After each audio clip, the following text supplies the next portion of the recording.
Hey y'all, it's Lucky Aces, and for some reason I thought it would be a good idea to figure out exactly how much money I've spent on my 2008 Honda Shadow Aero 750. I don't know why I thought this would be a good idea. It's actually probably going to be pretty depressing. But hey, it's my money, not yours, right? Yeesh. Before we start, the only thing we are counting are accessories that I specifically bought for that motorcycle. So for instance, the Kemimoto tank bag I bought for my Katana, I've used it on the Shadow, but it was purchased specifically for the Katana, so that doesn't count.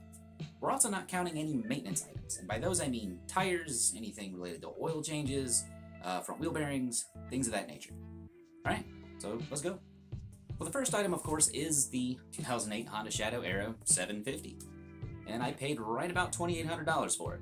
The second thing I purchased was a inexpensive sissy bar, which that never really worked out. Could never get the brackets to work. I don't know if I'm dumb or what. And then a wind deflector for the front because I wanted some sort of little windshield. And some mounts for the forks. That's when I learned about the the Aero's fork covers, because I didn't realize those were covers. I was new, remember? So we got rid of that and we picked up a Crater smoked windshield, which actually this thing was kind of neat. I liked the slim profile and it kind of lined up with the forks.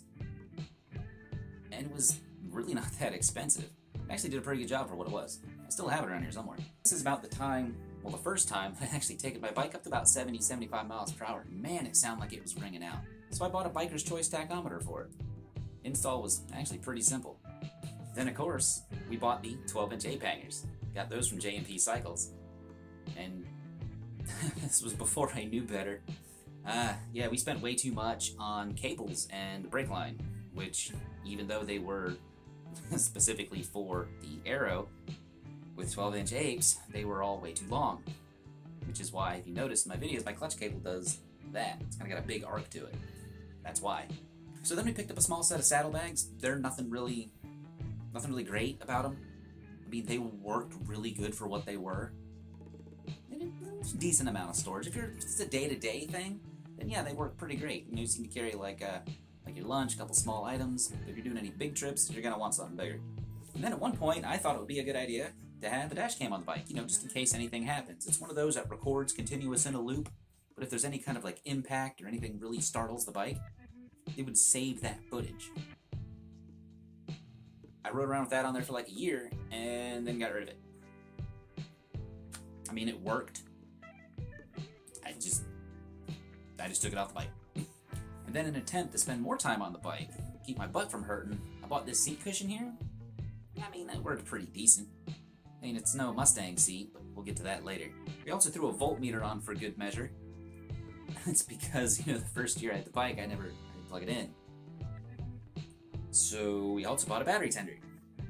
And then shortly after that, we finally broke down and spent the money on an actual windshield. It was the Memphis Shades. I think it was a 15-inch. It was the Fats windshield with the mount specifically for the 2008 Honda Shadow Aero 750.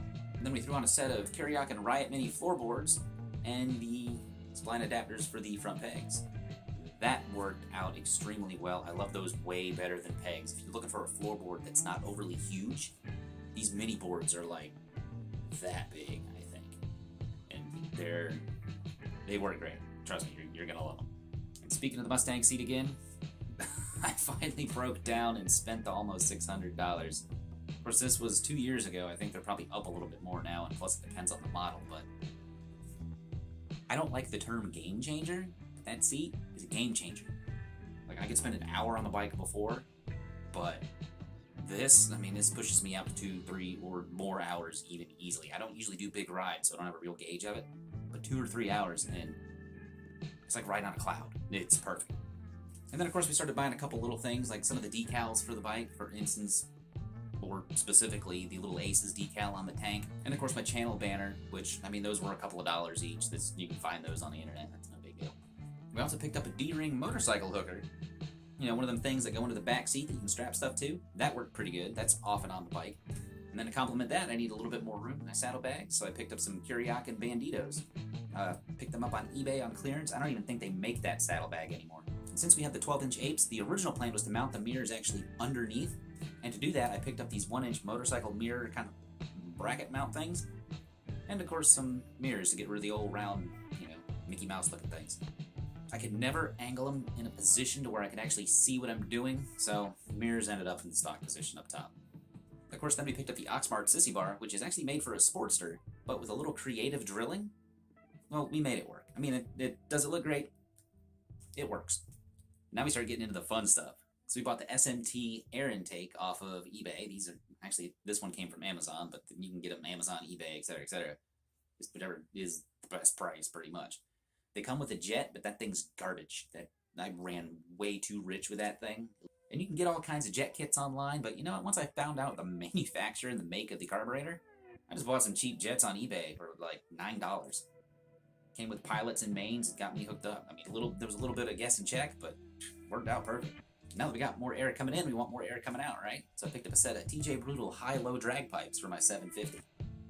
And just so the neighbors don't, hate me more than they already do, I went ahead and I threw some 8-inch baffles in there.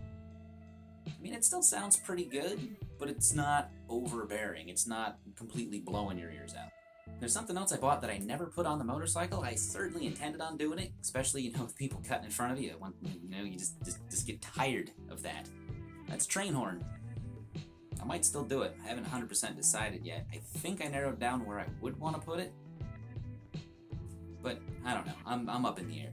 And moving up with front controls, we picked up a set of Vans Cult Grips, which I highly recommend. They are extremely comfortable.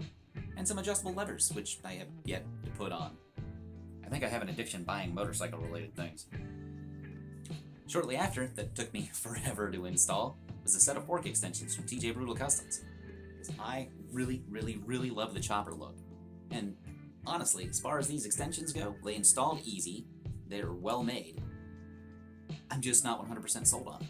And I think it's because I have the Aero with the big fenders. I go back and forth. Some days I like them, some days I don't. I'm getting used to them, so handling isn't really an issue anymore. It's just the overall side profile. I'm on the fence. I'm just not 100% sure, so we're going to keep them in for now. So at this point, I got used to riding the motorcycle to work, which was great for going to lunch. Get an hour to ride around for a minute, but I couldn't bring a drink with me. So I picked up a Kemimoto cup holder, which wasn't too bad. This guy didn't want to spend the money on the RAM mount. And then about 3 weeks later, I bought the RAM mount, which I like even more than the Kemimoto, mainly because it's self-leveling and all that good stuff. So, yeah, either way. Not saying the Kemimoto was bad, I just like the RAM a little better.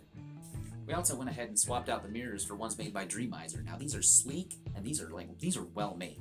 The aluminum they make these things out of, once they're adjusted, they're not moving anywhere. I really, really like these mirrors. And then going back to the fork extensions, the Aero has those fork covers on it. The only way to get those out is to completely remove the forks. I don't want to do that. It's just that I'm lazy, you know what I mean? If I don't have to do it, I'm not gonna do it. So, I picked up some fork boots, split them down the side, kind of made them work. I think they look okay. I think it's a band-aid and not a real fix, but whatever. They work for now. We also picked up some smoke turn signal covers to get rid of the amber ones. Okay, they say they fit, but for what they cost, you can make them work fairly easily. I mean, even if they were under $20, I'm not gonna lose my mind over not being an exact fit. We also picked up a new breather filter to go on our crankcase vent, since we put the spiky intake on there and the old one ran into the airbox. And we also picked up a little clock, because honestly on my Katana, it has a built-in clock, and wow, I mean, I got used to that thing a lot. There's been plenty of times I've been riding around on the Honda. I'd have to stop and pull over and bring out my phone, because I don't wear a watch. I have a smartwatch, but I don't wear it. So it's just convenient not having to stop and pull my phone out, especially at an intersection. I can just look down and, oh, it's this o'clock. Perfect. And then the last two items we picked up were another set of the Kuryakin Mini Riot boards, but this time we picked up the rear peg adapters. So there we go. That's pretty much everything that I spent on my 2008 Honda Shadow Aero 750, which brings us to a grand total of $6,202 and what? Yeah, that's what it says. That, of course, doesn't include 2 sets of tires, probably 2 oil changes at this point, front wheel bearings, new petcock. This also doesn't include any of the gear I bought, because that's universal across the board, and it doesn't include anything I've purchased to help do stuff with the channel, because it's not, a fair assessment rolling that in with motorcycle costs. So there we go. hopefully, if anything else, you took away from this video that you can get carried away pretty darn quick, and the little things start to add up. And if you guys want to see any of these mods actually on the bike, be sure to check out the other videos on the channel, especially this walk around right here. And as always, y'all be good. See ya!